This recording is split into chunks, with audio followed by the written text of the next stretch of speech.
This is Dave Meltzer with Entrepreneurs of Playbook, and I'm so excited because I have Tony Richardson, ex-NFL star, 17-year vet. Yep. Tony, I've been blessed as a human being, but to be around people like you. What was incredible is I knew of you, and I never really got to know you, but everyone who knew you kept saying, do you know Tony? This is a guy that lives by the principles in which you teach. I'm going to take it back a little bit because this is a playbook for success. Mm-hmm. It's not easy to be a professional football player, but the character traits, the education, the situational knowledge that we have to get to the superior level of anything can be carried over. And your whole profession right now is really to help other people transition from those skill sets into things that aren't necessarily playing in the league. Definitely. Where did that start for you? Because so many people can't do that. Yeah, I think for me, you take it all the way back to, I guess, ground level of being born in Germany, raised by a father, a strong military man, really having that structure of, seeing every single day of my life, my mother and my father together working as a unit. And I was the youngest of 7, so I was the baby. So I had a lot of great examples around me of things to do, things not to do.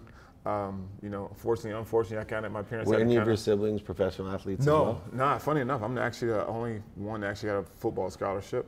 So no one else. It was funny growing up in Germany. Football really wasn't a big deal. Like we grew up playing soccer. Like the days of Pele. Like we would, for me, if I got a chance to watch TV to watch soccer, that was great because in Germany you have one television station. And so to watch football, like you literally had to stay up like late night, and my parents wasn't having it. So it didn't come on like Sunday afternoon. So we didn't watch football. So football never was anything that I dreamed of doing, never thought that I could do it.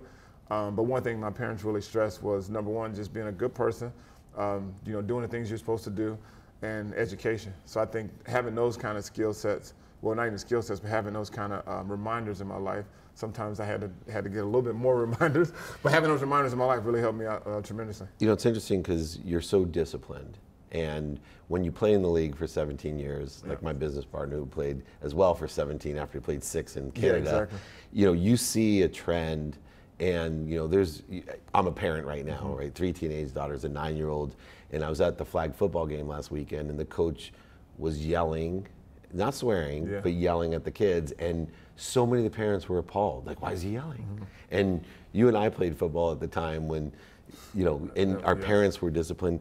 What do you think about discipline? Do you think, in bosses, parents, that it still should be, I don't believe in abuse, but like, there's something to be said about, hey, show up here. Yeah, no doubt. Oh yeah. And I think your parents were pretty strict. Yeah. Oh yeah. And I'm sure they raised their voice once in a while. Yeah. And that's really what it boils down to, because I really believe like the discipline and structure at an early age really helped me keep my life in order now, and even obviously when I was playing. So I really believe in it because I think with a lack of discipline, without structure, kids and young people, they're just going to go all over the place. And I use this analogy all the time when I speak to young people, and I always tell them, like, we used to live in Fort Knox, Kentucky.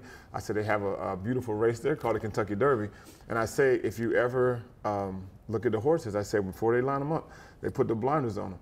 And I said, and that's the same thing we have to do in our life. I said, I knew when I was getting ready for college and I was preparing to maybe get a scholarship, I put the blinders on, and I wasn't going to let anything take me off of that path. And I think that wasn't something I learned overnight. It was just the fact that my dad always would say, and I could tell you a great story, son, if you're going to do something, it's worth doing right. And I remember one time my dad was like, hey, son, go wash the car, and then you can go, play with your friends or whatever. So of course, being a young mischievous kid as I was, so I watched the side of the car closest to the house. So all he could do is look out the window to see that I watched that side of the car. 30 minutes later, I get this call down the street, and he's telling me to come back, and he made me rewatch the car. And the one thing he would always say, son, if you're going to do it, he'd say, sweep the corners. Sweep the corners, like if you told a young person, hey, sweep this floor, they're going to sweep every area you can see. But he was always saying the detail and the little things you need to do, the corners, when you do the house, when you do the car, do the whole car. So I had to learn that just over time, just understanding, like if you're going to do something that's worth doing right, don't let anything distract you. Because once you do it right the first time, there's nothing going to be able to take you off that course. And that's why when I speak to young people, I had a speaking engagement this morning, speaking to some 9th graders, and about just anything. I said, anything in life you want to do, you can do it. There's nothing, don't let anyone tell you can't do it, but you have to put those blinders on. So that means if your buddies are saying, hey, you know what, let's go out on Friday night, but you have stuff to do on Saturday, you got to be able to be strong enough to say, no, I can't do that because this is where I'm headed. Or if I have a big test to take, I can't do that because this is where I'm headed. And I think that having those blinders on really helped me tremendously. And you help so many people. You know, it's amazing. Why do you think it's so important? Actually, let me take a step back because I want to know, what are you doing today, right? Let's start there because I think it'll help get into the philanthropy side of it, because you do speak a lot, but all types of different people you're helping. What's your job now? Yeah, so my job is, it's called NFL Legends Community. There's 23 other guys that do exactly what I do. So I'm actually a director, and so my job is to, as guys transition into the National Football League, we help them in that transition from a mentoring standpoint, but more importantly, we help them as they transition out. Tracy Perlman and Troy Vincent, we all report to Troy, and Tracy is under Troy's player engagement.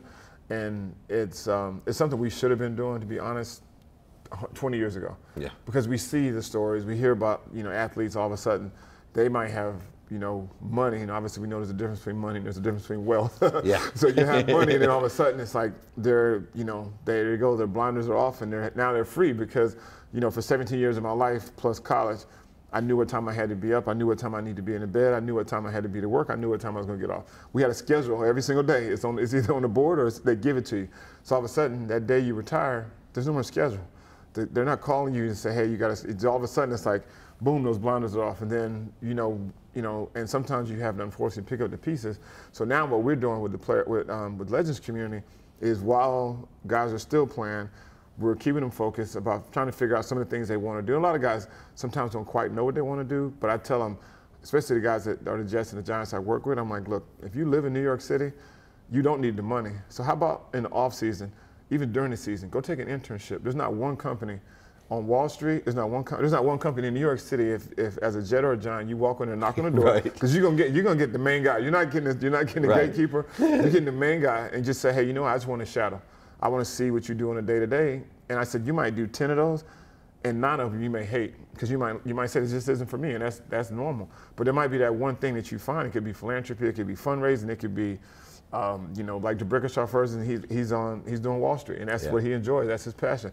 Whatever it may be, just find something, because like I said, there's rich and there's wealthy. Wealth, you can't lose wealth, but you can lose rich real quick. Yeah, real quick. I've done that. If you don't have something that keeps you getting up every day, keep you motivated, keep you moving, then you can kind of fall into a pit. So that's what my day-to-day job is. It's so interesting because in your position as a player and now working for NFL Legends, you know, there's a ton of financial planners out there, right? There's NFL certified planners and all of those. And it's interesting because I get hit up all the time because of my position. Oh, sure. Dave, can you introduce me to Tony and all these guys? And I try to tell them, look, and they all do have really good intent. They're like, well, these guys are 75% of them are losing their money, and it's because they're getting ripped off or getting bad advice. Or I don't really think that's the case. I think you're the solution. You know, everyone should be able to choose whatever financial planner it is, and you know, pick from 3 or whatever. And it doesn't matter as much as this point that you're making, that they have to change their lives. They have to go from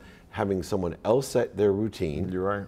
Into setting their own routine every day. And if you've never set your own routine and you don't know what to do and you haven't thought about it, you know, this experiential side, informational interviews, internships, and we're blessed because I coach a lot of players playing, transitioning, and have transitioned, and I see a very common pattern of they know their why, they just don't know what. Exactly. And so how do you help someone, because this is an entrepreneurial problem, you know, everyone's why is that, and especially athletes, they want to help their family or their community or the kids or cancer or today's, you know, the teenagers committing suicide, which is important to both of you and I. Sure.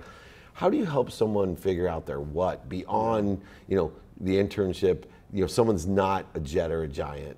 You know, because you are a guy who knows his what. What advice would you give to find the what? Yeah, I think it's that's a tough question, because you can't, everybody's what, obviously everyone's what's not going to be the same. Yeah. I think for me, and my what, I guess, from how I was raised, like, you know, on any given holiday or any given weekend, there'd always be soldiers sitting at my dinner table that I didn't know who they were. But then for me, it was just like, then it became a pattern. It's just like, oh, my parents, you know, for holidays, we'd always go donate our time to give back. And then for Christmases and Thanksgiving, we would have soldiers at the house who didn't have anywhere to go. And my parents would open up the house and they were sitting around having dinner conversations with perfectly strangers. But then I just started realizing, like, and my dad would always say, it's like, we all have our 24/7, 24 hours a day, 7 days a week. And it's really up to you to decide what you want to do with yours. And I think it was a pattern that I came into when I went to the Dallas Cowboys in 1994. I kind of already had that mindset of helping and giving back, just didn't quite know how to do it. So I started shadowing guys. I started, following Emmitt Smith, and Emmitt would take me to like some of his events. I would do different things with, Daryl Johnson and some of the things he was involved in. But I think it really hit me when I went to Kansas City, because in Kansas City, they make it in your contract, they put in your contract, you have to do 5 gratis appearances. That was Carl Peterson's deal. And so you remember that? Yeah. So you had to do 5, and all of a sudden you're like, you're with Derek Thomas, and he's like the greatest star that you've ever seen. And one of my old clients, exactly. Man, the best. And you're with Marcus Allen. These guys are your heroes, but yet still on Tuesdays, you're seeing them in the community. Like you see Warren Moon, giving back, and it's like, wow, I'm this little peon, but here's these superstars, and they're doing it because it's the right thing to do, not for like, a lot of times we do stuff with Derek, when he was working on his literacy, we'd go into like, and he didn't want any cameras. And he was like, it wasn't about him trying to get more television time. It was just more so because he believed in this is what these kids need. And he understood how important education was to these young people. And he also understood that education helped him kick down some doors that may have been closed coming out of Miami. So that for me was my what, and I think that's the same thing. Like, everybody's what is going to be different. It doesn't have to be, everybody's not going to be as philanthropy, mindset. Yeah. Your what could be like, what? I need to make enough money to make sure my mom never works again, because she's provided for me since the day I was, and there's nothing wrong with that. Like you said, when we did our deal at 40-40, you said, and I think the Bible even says that, the love of money is the root of all evil. But we need money because your money allows you to go shopping. Exactly. Exactly. I love it. Go, I remember that. If you shop for what you want, you can shop for what you want. And it doesn't mean you have to go out and buy a fleet of cars, but it gives you the freedom to shop, to say, you know what, this is what I want to buy. I want to buy my mom a house because she provided for me. I want to be able to donate money to the Boys and Girls Club because I realized that if I didn't have the Boys and Girls Club growing up, that I would have been a kid that would have been getting into a lot of stuff. Right. So I think that's what money allows you to do. It allows you to shop for the things you want. And I think money I think it should be a motivator. It's not your only motivator, but it does allow you to do more things. And a lot of times, because of the media, the negative things get, blown out of proportion. Yeah. Problem with the negative things too is they keep replaying it, and it seems like it happened 100 times, but it really only happened once. Yeah. Right? Meanwhile, they're not showing, for example, Russell Wilson, who loses the Super Bowl, and the Tuesday after the Super Bowl's in the Seattle Children's Hospital doing what he does without cameras. Exactly. Right, right. That's a guy who's there for a purpose.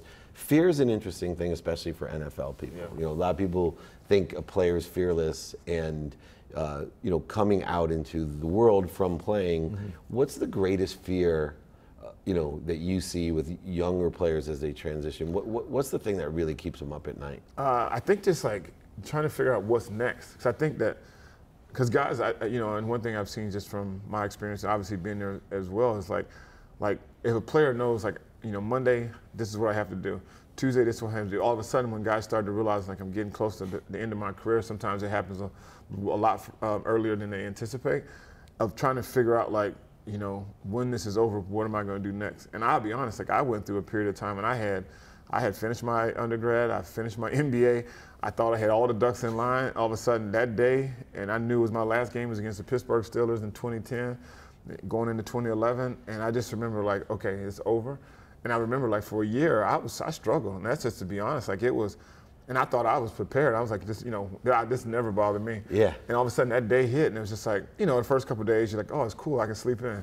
Next thing you know, you're watching Lifetime Movie Network, you're hanging out, you're just sitting around the house all day long. But I think that's the fear that, because then it's just like, and I think a lot of it tied into who we are and our identity. And I think, I never wrapped my identity around playing sports, but it's also like, oh yeah, Tony Richardson from the Jets. Oh yeah, you used to be Tony Richardson from the Jets. No, I'm still the same person. Right. So I think a lot of that, your identity is gone from what society says it is. Trying to figure out what's next and how do you motivate yourself to get up. And that's why I think a lot of times, that's why, events like tonight, when you start talking about mental health, when you start talking about suicide prevention, because we see a lot of our guys, and that's something we deal with on the NFL level, that they seem from the exterior, everything is perfect. And then all of a sudden they go deep, deep, deep into those dark valleys, and they're popping the pain pill. It's everything else, because that's the fear that you deal with on a regular basis. It's amazing too. Our friend Chris Hale, I remember his great line was, you experience when you're a football player, you experience 2 deaths. Oh yeah, yeah. Right, and that first death, you have to literally go through a mourning, no matter how successful it is. Oh, for sure. And he was saying, he was like you, right, out in the business world. Yeah. And yet, for a good year or 2, I think he said, it was about 2. really difficult time. Yeah. What advice would you give to either an entrepreneur or a football player, that has to take that leap, right? Yeah. When you're an entrepreneur, most of them are in a job that they don't like, right? And they have an idea, they have a dream.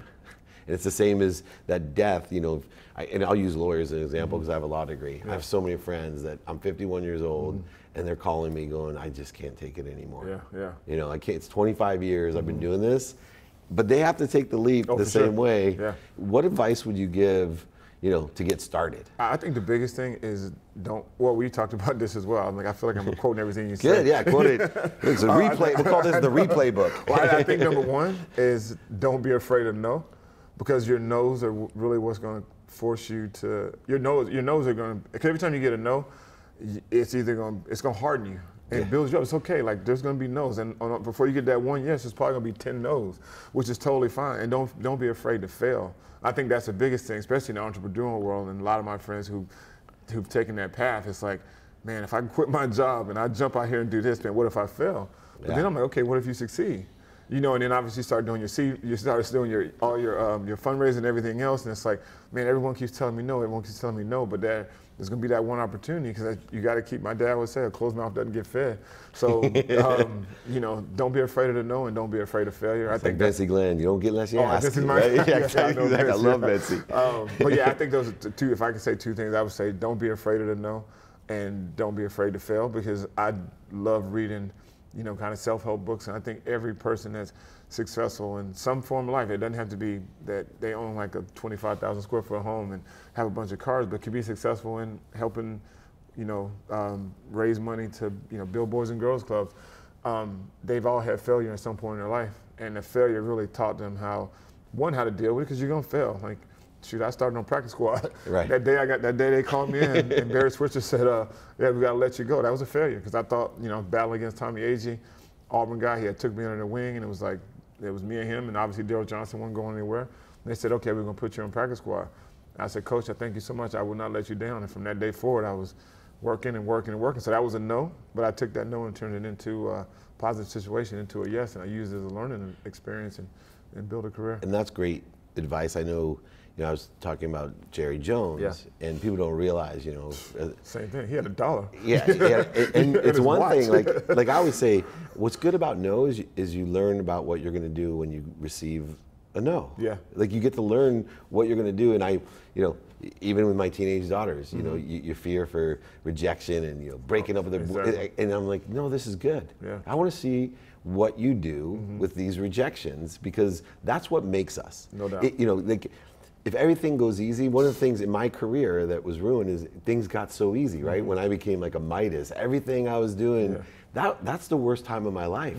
Like, I need to learn, and I want to say, look, I'm pushing so hard, I'm risking so much that I'm gonna receive this failure, this mistake. For me, it's a lesson. But Jerry, even building that stadium, people, they don't even realize buying the Cowboys, what a big risk that was. Exactly. And he went to his kids and his wife and said, look, we might lose everything. But then to redo it again, and now even still, last question, what's more important, the success, being able to say, hey, I had that, or, that 17 years in the league and all the great honors that you received, or enjoying the journey today that doesn't have the fans and the accolades and all that? I think enjoying the journey today, just simply because I guess that 17 years kind of set up what I'm able to do now. But I think because now I'm all about impact, and I enjoy it. Like, I literally, my days are more full now than they were when I played, and I love it. I enjoy it because because the thing, like I spoke at a school this morning, and there was one teacher there. She's like, hey, you know, you're such a great speaker, and the kids really relate to you. I have another event coming up. Boom, there's another door open. And it's just sharing a message, because me growing up in Germany, like, I never met a professional athlete ever. Right. My first time meeting a professional athlete was when I went to college. So if I was wondering why you're talking to yourself in the mirror. Yeah, I know, right? Yeah, exactly. So if I could just think about one child that you can touch their life, could go on to do some amazing things. Like you were talking about your school you built. So Anthony Lynn, who's a good friend of mine, great guy. He was my running back coach in here with the Jets.